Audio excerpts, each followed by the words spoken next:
Iya, jadi emang sebelumnya tuh gue nggak tahu tentang apa ya cuitan itulah. Akhirnya semalam ini lagi pada makan keluarga, tiba-tiba kakak gue itu ngasih tahu, dia ngomong, "Dek, ini ada ini nih, ada apa? Ada cuitan gak enak nih." Sampai sampai kakak gue tuh sampai nangis gitu, sakit hati, dia sedih banget rasanya. Nah, ya udah, gue coba baca. Pas kebetulan Umi juga ada di sebelah gue. Nah, ya udah, kita coba untuk gue baca semua. Dan emang apa ya, dengan kondisi yang kaget sama bacaan itu, kita kan pasti ngerasa sakit hati meskipun mungkin perspektifnya berbeda, cuman ya itulah, makanya gue coba cari tahu orangnya, cari ketemu, biar ketemu sama dia, biar gue bisa tahu perspektifnya itu maksudnya apa gitu. Itulah. Ketemu Sejauh ini alhamdulillah, nanti orangnya mau datang yang punya akun Twitter yang bikin apa retweetan itu pertama, dia mau datang, dia langsung DM gue semalam itu, dia langsung DM, dia minta maaf dan lain-lain. Tapi gue bilang ya udah, lu ketemu aja ke Jakarta. Dia tuh orang Cimahi, dia udah jalan dari tadi subuh. Ini ya insya Allah nanti ketemu malaman lah. di sini juga ketemu malam ini. Ya mau tahu ya. Ya pokoknya tempatnya ada lah. Tapi mungkin sebelum ketemu motifnya dia nge-tweet kayak gitu apa sih? Dan mungkin aja gini, gue mungkin paham ya dari sudut pandangnya dia. Kalau misalnya dia tuh nggak suka sama yang namanya motor tuh yang ngebut di jalan gitu, ya paham. Pun gue juga anak motor dan gue nggak suka sama orang yang ngebut-ngebutan di jalan seperti yang banyak banget yang terjadi di belakangan ini gitu.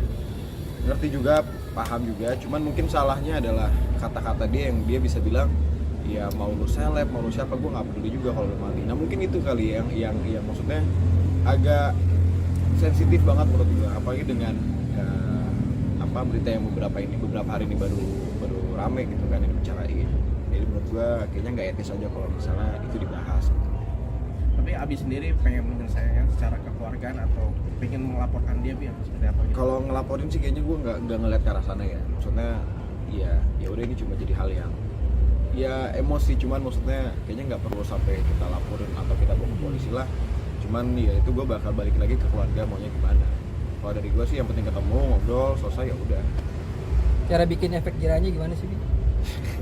Cara bikin efek jerah gimana ya? Mungkin dengan gue posting di sosial media juga mungkin itu udah lumayan apa ya, kena efek jerah sih bagi mereka. Cuman gue nggak tahu. Tapi gue pribadi ya, kalaupun emang apa yang gue lakuin dan dengan gue panggil dia ke sini dan dia masih nggak kena efek jerah, ya udah, mungkin nanti bukan gue yang bakal kasih dia efek jerah, mungkin siapa, entah Tuhan atau siapapun, nggak tahu lah. Bi, tapi ini satu orang atau dua orang Bi? Jadi gini, di concern gue terhadap masalah ini sebenarnya itu sama akun anonim yang emang ngebales cuitannya itu dengan membawa nama almarhum bokap. Nah itu sebenarnya jadi concern gue, karena gue di saat tadi pagi gue baca lagi dan gue coba teliti, akhirnya gue nemuin dua perspektif yang berbeda. Mungkin di satu di posisi gue ngeliatnya sebagai ya udah, itu dia ngenyek nih, ngeledekin lah atau ya ngejelek-jelekin atau gimana. Tapi di satu lagi gue mikirnya ya ini orang justru malah kebalikannya, ngasih tahu kalau ya ini Ustaz Jeffrey ini ya meskipun dia sholat segala macam ya tetap gitu loh kecelakaan juga, dan nggak menutup kemungkinan ya ini udah takdir, mungkin kayak gitu. Makanya gue pengen coba cari, tapi kendalanya adalah si akun anonim ini dia juga sudah diaktif akun Twitternya, akun X-nya. Cuman sekarang gue udah dapat data-data juga, udah dapat 4 nomor yang bersangkutan dengan si orang ini, udah tahu namanya, tanggal lahirnya, rumahnya di mana, aslinya mana, udah tahu semua. Tinggal lagi cari konfirmasi dulu bener apa enggak. Tapi yang menjadi poin yang menjadi kesal itu apa sih? Kan kalau dilihat bahasanya kan ya secara general, maksudnya netral, dikira dia seperti attention doang kan gitu lah. Iya. Sebenarnya gini, mau atensi ataupun bukan ya gue nggak jadi masalah. Cuman yang jadi masalah adalah kakak gue cerita ke gue sampai dia nangis. Nah itu aja sih. Ya dengan kata-kata itu yang bisa ngelukain kakak gue, ya berarti kan ya something yang emang sensitif gitu. Dan ya gue harus bertindak. Kekecewaan Umi sendiri kayak gimana Bi? Mungkin Umi sampai menumpahkan di... Umi kecewa juga, Umi juga di grup tuh juga udah ngomong, aduh Umi pengen banget gini, cuman ya nggak mungkin kan. Jadi ya gitulah, ya diwakilinnya sama gue lah. Hari ini kabarnya Umi mau datang nggak, jadi kenapa Bi? Umi sekarang masih ngisi kajian di rumah gitu, jadi belum bisa datang. Cuman ntar lah, kalau kalian mau nanya Umi juga silakan nanti datang ke lokasi selanjutnya. Tapi Bi, ini kan dari kasus kejadian almarhum Puja sama dari Wasing kan, apakah kamu sih kan hobi motoran juga, trauma nggak sih Bi misalnya? Kalau untuk trauma sih enggak ya, maksudnya hal-hal seperti ini mungkin bukan menjadi trauma bagi gue gitu, karena itu cuma menghambat ya gue ke depannya gitu. Ya ini gue terima aja, karena balik lagi kenapa kasus ini, masalah ini gue perbesar, karena emang dulu itu di tahun 2017 atau 18 gue lupa, itu juga sempat ada kasus serupa gitu. Dan yang mengucapkan ini ya salah satu ustadz yang lumayan menurut gue agak sangat melenceng, dan gue taunya dari YouTube. Itu menurut gue sangat parah banget, cuman alhamdulillah udah selesai, dan kata-katanya itu menurut gue sangat sensitif, dan gue takut ya hal-hal itu terjadi lagi. Tapi kalau kamu sendiri kalau naik motor gitu trauma nggak Bi? Apalagi kan kamu hobinya motor nggak punya butaan. Enggak trauma kok alhamdulillah. Ya gue kan bedanya gue mungkin naik motor ya emang buat nikmatin motor, nikmatin jalanan, nikmatin ya apa yang dikasih sama Tuhan dan fasilitas yang kita dapetin. Tapi ada selain kecewa, ada kerugian nggak sih Bi, dari kasus ini gitu? Apa gitu? Kerugian sih sebenarnya nggak banyak ya, mungkin gue ngeliat posibilitas yang mungkin lumayan besar adalah ya mungkin orang-orang juga akhirnya bisa kegiring sama opini yang dibawa gitu. Oh iya ya, mungkin Ustaz Jeffrey itu begini meninggalnya gara-gara dia ngebut-ngebutan segala macam, sedangkan ya kita semua nggak ada yang tahu gitu. Menurut gue itu lumayan membuat apa ya, sebuah kerugian gitu buat keluarga gue, dan akhirnya ngerusak image bokap itu sih yang concern juga.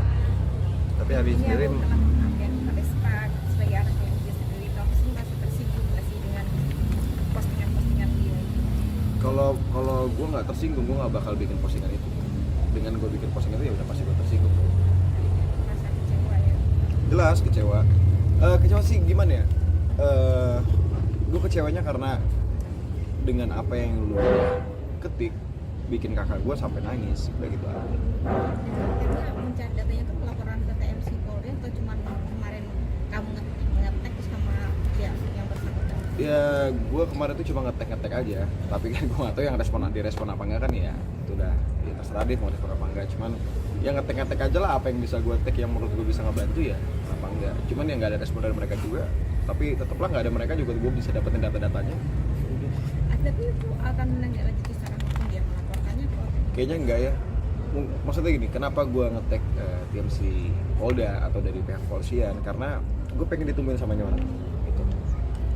Kemarin sempat ada beberapa orang-orang itu yang sempat nanya, ya atas dasar hukum apa lu bisa apa namanya dengan undang-undang apa buat lu bisa nemuin ketemuan sama dia, buat dipanggil dia gitu, buat manggil dia ke kantor polisi. Gue bilang ya emang perlu hukum dengan gue cuma pengen ketemu sama orang ya gitu. Jadi maksudnya gue dengan gue minta ke pihak kepolisian ya biar dibantu untuk ketemu sama si orang aja. Tapi kenapa kamu tidak pengen ini ibaratnya diambil ke langkah hukum atau yang Menurut gue nggak perlu ya, karena ya udah ini hal jadi gini. Gue pun paham dengan konsep kalau semua orang itu punya hak untuk kebebasan berpendapat, gue paham. Cuman dengan kebebasan berpendapat itu kadang ketikan-ketikannya nggak terjaga. Mungkin lebih gue mau ngasih edukasi aja sih sebenarnya. Mau salah atau enggak apa yang dilakukan sama orang yang namanya apalagi kesedihan ya kita butuh empati. Apakah akun ini juga sudah sering atau udah? Nah jadi yang gua baca ini si akun anonim ini emang ternyata dia sering, dan dia ini punya banyak akun ya seperti buzzer lah itu kan ya. Ini punya banyak akun emang untuk ngecemooh ya kasus-kasus, masalah bukan cuma masalah ini doang gitu. Dia juga sempat bikin gugatan ke MK dan lain-lain yang gue cari data-data. Tapi Umi sendiri ada rembukan nggak sih ingin apa nih akan diambil ketika nanti sudah bertemu nih, apa sih yang ingin? Ya kalau itu belum tahu ya, maksudnya nanti kita lihat aja Umi bakal seperti apa. Apa Umi mau ketemu apa enggak itu nggak tahu. Cuman yang pasti gue yang bakal ketemu sama orang. Jadi respon saat Umi pertama kali tahu gimana itu? Ya sedih lah, maksudnya sedih, kecewa, kesal juga pasti. Yang ngelihat dia gitu kan gak enak aja gitu, dilihatnya, dibacanya kan gak enak. Seolah-olah mengorek luka lama ya Bang? Atau apa nih Bang? Ya balik lagi yang tadi gue bilang, bukan masalah mengkorek luka lama gitu. Luka lama mungkin udah terobati, cuman apa ya, lebih ke gue takut orang-orang malah kebawa dengan opini itu bahwa iya gara-gara kebut-kebutan orang jadi meninggal, padahal kan nggak tentu gitu. Ya itu udah tertulis dalam takdir, meninggalnya seperti apa kan kita nggak pernah bisa menyangkal gitu. Dan Gua nggak mau jangan sampai orang-orang ini tergiring sama opini kalau apa yang kita lakukan penyebabnya ya seperti itu. Enggak. Cukup? Ya. Cukup. Oh, thank you, Bi. Thank you, Aditya. Siap.